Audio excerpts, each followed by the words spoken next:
Tanggapan yang kritis dalam kegiatan membaca.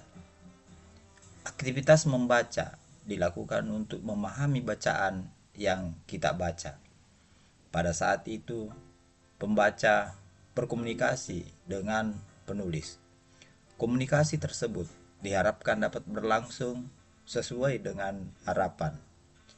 Apabila dalam suatu proses membaca, kita memiliki kesulitan memahami bacaan yang kita baca, kita dapat bertanya kepada teman atau orang lain yang dinilai lebih mengetahuinya.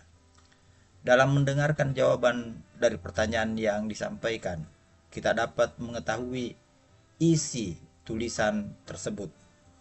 Berdasarkan informasi itu, kita berusaha mencari cara membaca yang baik untuk dapat memahami isi bacaan yang kita baca. Tidak semua orang berusaha untuk meningkatkan kemampuannya membaca. Padahal kemampuan membaca itu sangat penting untuk dapat memaknai kehidupan ini. Dengan belajar lebih baik secara berangsur-angsur, kita memperoleh lebih banyak pemahaman terhadap pentingnya membaca. Untuk memperoleh pengetahuan, keterampilan, dan sikap yang baik, kita harus memperbanyak kegiatan belajar yang dilakukan. Dengan belajar, kita dapat memahami sesuatu yang tidak dipahami sebelumnya. Memperoleh informasi berbeda dengan memahami informasi. Memperoleh informasi adalah sekadar mengetahui bahwa sesuatu itu merupakan fakta. Memahami adalah mengerti segala sesuatu tentang fakta yang ada. Perbedaan ini serupa dengan perbedaan antara mampu mengingat sesuatu dan mampu menerangkannya. Jika kita mengetahui hal yang diungkapkan penulis, maka kita telah belajar tentang sesuatu dengan membaca hal yang ditulis oleh penulis. Jika hal yang penulis nyatakan itu benar, maka kita telah belajar tentang sesuatu hal yang berupa pengetahuan dan pengalaman dari penulis. Namun, jika kita hanya menggunakan ingatan, kita sebenarnya hanya memperoleh berita. Pemahaman kita dapat bertambah jika di samping mengetahui segala hal yang diungkapkan penulis, kita juga dapat memahami hal yang dimaksudkannya. Namun, ternyata banyak juga orang yang gemar membaca tetapi tidak mengetahui cara memahami sebuah bacaan dengan baik. Supaya terhindar dari ketidakpahaman terhadap bacaan, harus dipertimbangkan perbedaan antara belajar dengan teori terstruktur dan belajar dengan teori inovasi. Jika seseorang mengajar orang lain dengan ucapan atau tulisan, maka proses ini dinamakan belajar secara terstruktur. Sebaliknya, jika seseorang memperoleh pengetahuan tanpa harus diajar, maka hal itu disebut belajar melalui inovasi, yakni suatu proses belajar melalui pengamatan, pengujian, atau pencarian fakta tanpa harus diajar oleh orang lain. Belajar secara inovasi adalah belajar tanpa guru, dan belajar terstruktur adalah belajar dengan bantuan guru. Kedua aktivitas belajar tersebut pernah dialami oleh setiap orang yang belajar.